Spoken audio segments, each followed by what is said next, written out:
Welcome to this video. In this video, I would like to give you some advice for your presentations, because in the last couple of videos, we already talked about fact sheets, we talked about presentations and how to structure them, but what exactly do you need to do in order to make your presentations, first of all, look good, but also sound good? So what I want to do with you here in this video is I would like to give you 4 different advice.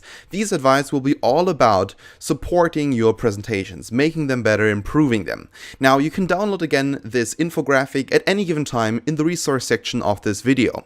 Just go to the left top corner and then click on download. So for now, what exactly are we going to cover in this video? First of all, we're going to cover some software tools, and then we're going to cover some advice on structuring. So let's first of all go down and let's have a look at the, basically the software advice that I can give you. First of all, get professional PowerPoint presentations. I know I've already talked about that, but one of the greatest platforms that I know that I haven't mentioned yet is Graphic River. So what I want you to do is I want you to go to graphicriver.net and then look for PP presentations, so PowerPoint presentations. What you can get on Graphic River are, for instance, intros. You can get their PowerPoint presentations, certain infographics, design tools, icons, all of these things, because Graphic River is probably one of the most popular platforms for these things. Now, when you prepare your PowerPoint presentations, make sure that they look professional. Now, it doesn't really matter too much whether you have some great design features, they just shouldn't look super basic.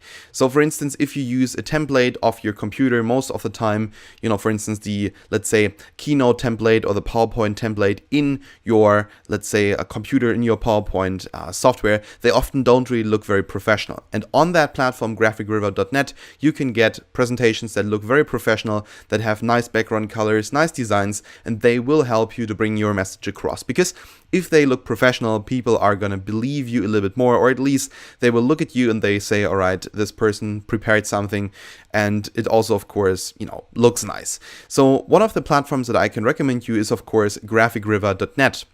But if you want to go for a free alternative, you can of course go to canva.com. So CANVA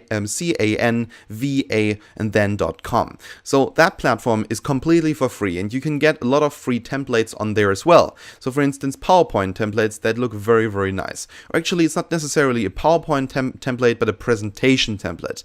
And you can create these templates online, you can download them, but most of the time they don't really have the right format. So for instance, they don't have this 16 by 10 format that I'm using right now. It normally only has the regular standard PowerPoint presentation format, which I, to be honest, don't really like, and I think doesn't look that professional. I think it always is better when you use 16:9 or 16:10.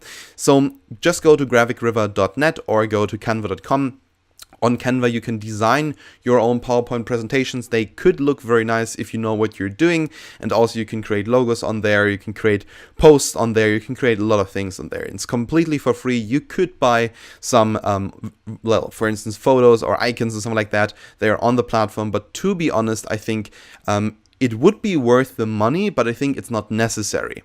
So let's actually go down and let's have a look at the next advice.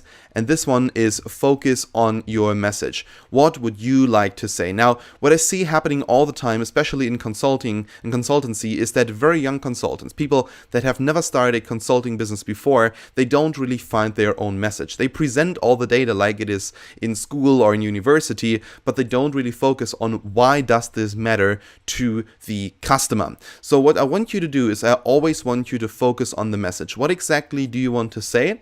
And then afterwards, as soon as you got that, let's say, question in your mind, what you want to do is you want to focus all the things that you have done in the process, for instance, the market research that you have done, the analysis part, or for instance, also the customer research and so on. I want you to, look at these things with a question in mind. What exactly do I want to say? And then you want to pick out the things that support your message, that support what you want to say. Everything else doesn't really matter. Of course, you can give them a written report. You can give your client a written report with all the data that you generated. Even actually, I would recommend you doing that. But in the presentation, you really just only want to focus on the message that you want to bring across, which of course always has to be based on the question, or let's say the task that the client gave to you. So for instance, should this plant remain open? And then you have to focus on your message. Yes, it should be, we should let it be open, or no, we should not let it be open. Or for instance, if there's anything between, you want to, for instance, give the pros and the cons, but you don't want to tell, for instance, how many bananas could grow in the next plant, next to this one. It doesn't really matter. You want to focus on the things that matter.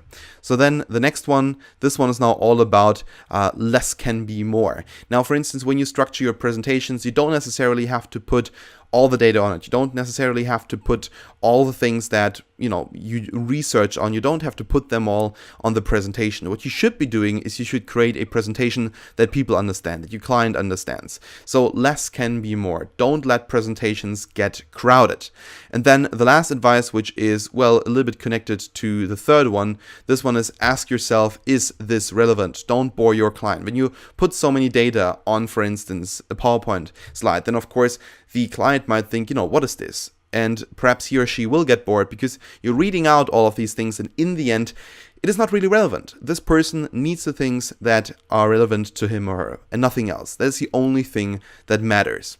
So what you want to do is you always want to only focus on your message, bring across the relevant information, and then in my mind, you're good to go. So alright, that was it now here for this video. You can again download this infographic at any given time in the left top corner. Alright, thanks so much for watching, and we'll see each other in the next one.